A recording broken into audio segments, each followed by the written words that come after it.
Hello, my name is Vignesh, and today I would like to talk to you about my project titled Detection of Depressive Disorder Using EEG Signals and Machine Learning. Depressive disorder is a leading cause of disability and shortened lifespan, with approximately 280 million people affected worldwide. Despite its prevalence, many people do not receive proper treatment due to stigma, lack of access to mental health care, or misdiagnosis. To diagnose depressive disorder, doctors typically conduct a psychiatric evaluation, which involves asking the patient about their symptoms, thoughts, feelings, and behavior patterns. In some cases, patients may also be asked to complete questionnaires to help assess the severity and nature of their condition. These subjective assessments could result in delayed or inaccurate diagnosis, worsening symptoms, and a difficulty navigating daily life. This highlights the pressing need for objective biomarkers for more accurate diagnosis and personalized treatment.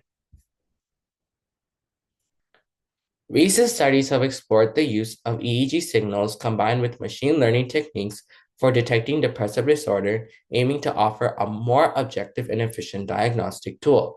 While the results are encouraging, these methods have a few challenges. A large number of EEG features are chosen, which sometimes increases computational complexity and does not sometimes guarantee accuracy. Sometimes as well, selected EEG features may not have links with the underlying pathophysiology of the disorder. So, the goal of this project is to develop a machine learning model for detecting depressive disorder using EEG signals with reduced features and identify objective biomarkers. Now, some background about EEG. EEG is a non-intrusive technique that measures electrical signals in the brain through electrodes placed on the scalp. These brainwave patterns such as alpha, beta, theta, and delta can reveal significant information about an individual's mental state. The picture on the top left-hand side is the EEG electrode map, which has letters to identify the lobes or areas of the brain. For example, the frontal lobe is marked as F and the parietal lobe is marked as P. The frontal cortex is the front part of the human brain that helps with executive functions such as planning, decision-making, problem-solving, and regulating behavior. Parietal cortex is located behind the frontal lobe and combines visual, auditory, and sensory information and helps process sensations and coordinate movements. The temporal cortex is located beneath the frontal and parietal lobes near the ears and helps with memory formation and emotional associations. The occipital cortex is located at the back of the brain and is responsible for interpreting shapes, colors, and motion. There are also frequency ranges that are produced at these different regions. For example, alpha and delta, which are analyzed. The significance of the frequency ranges from these different lobes are listed in the tables. Alpha waves are associated with relaxation and calmness, while delta waves are associated with the depth of sleep.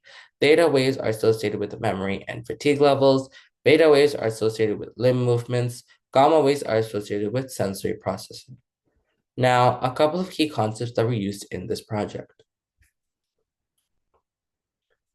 First, PCC, which stands for Pearson Correlation Coefficient, captures the strength of the linear relationship between two variables. MIC, or Maximal Information Coefficient, captures the strongest relationship, whether linear or nonlinear, between two variables.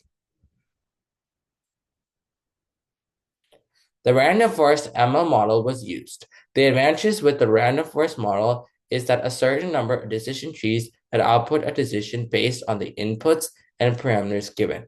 This internally reduces overfitting unless you reach a certain number of trees and improves accuracy as there are multiple decisions made. Accuracy, recall, and precision were calculated from the random forest model, and their formulas can be seen here.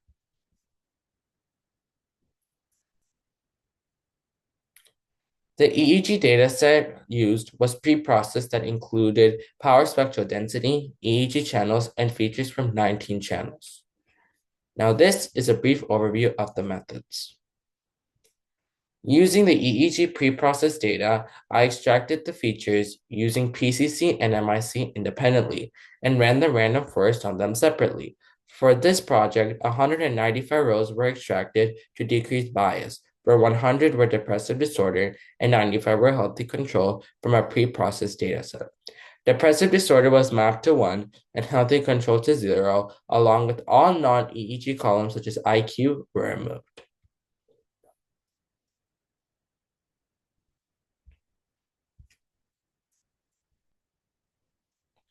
First, in the PCC-based approach, PCC was run and all highly intercorrelated columns were removed. Then PCC was run again to get the bottom 10 negatively correlated features. Then the feature forward selection algorithm was used to determine which channels had the most impact on the accuracy. Afterwards, the features were transformed using spectral entropy. However, since feature forward selection was used specifically for the dataset, I thought about making it automated instead of manual. As a result, I used MIC. For MIC, I set the maximum number of bins to be the square root of n, as I used a nested loop from 2 to square root of n. N was 196 in this case, and the square root of that is 14. So the idea is that you go through all of the people, square root of n squared, which is n, which is the number of people. The bin sizes for both x and y were iterated in the for loop, and then the bin sizes for each that led to the maximum mutual information was stored, and the maximum mutual information was normalized with these bin values. Afterwards, I arranged all of the MIC in decreasing order. It chose the top 10 channels.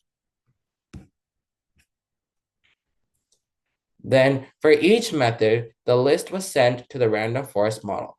Afterwards, hyperparameter tuning was experimented with and accuracy was measured. So these were some other trials that were done. I especially chose alpha channels as they were seen as influencing the accuracy the most. I removed intercorrelated features to remove potential inaccuracies in the results, as two highly intercorrelated features should be counted as one. Standard scalar was meant to make sure the distributions were on the same scale to do all of these comparisons. Afterwards, I chose the top 10 negatively correlated correlations and applied spectral entropy, which gave the highest accuracy shown here.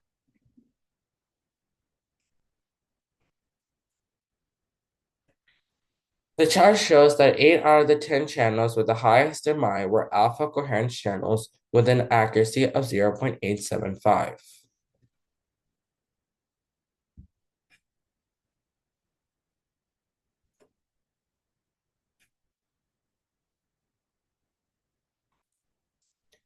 The channels with the highest mutual information are these ones, meaning that these channels had the higher associations with depressive disorder. These channels had a negative PCC correlation, which could imply coherence between specific brain regions, and the alpha frequency is reduced when a person had a depression. This shows decreased coherence for depressed patients among the channels with the alpha frequency, which implies that there's less coordination among those brain regions, which implies that the brain is less calm. This study also aligned with existing research of frontal alpha asymmetry, which is when more alpha waves are seen in one side of the frontal lobe, leading to an imbalance of emotions, which potentially leads to negative emotions.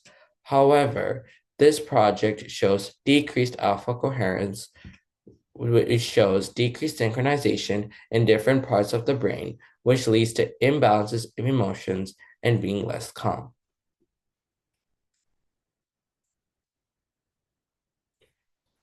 Both approaches yielded similar results of 87.5% accuracy. In both approaches, the alpha coherence channels, particularly of the frontal lobes, had the most influence on the accuracy. Thirdly, these channels had the highest negative correlation with depressive disorder, as well as the highest MIC. The negative correlation suggests that there's decreased alpha coherence in patients with depressive disorder. Alpha waves are produced when the mind is relaxed and calm. Frontal lobes help regulate emotions, and coherence indicates synchronization between regions of the brain. Decreased alpha coherence in the frontal lobes indicate that in depressive disorder patients, there is less coordination between regions that regulate emotions and allows the mind to be relaxed and calm. So this can serve as an objective biomarker for diagnosis of depressive disorder. For future work, I would like to do the processing of raw EEG data.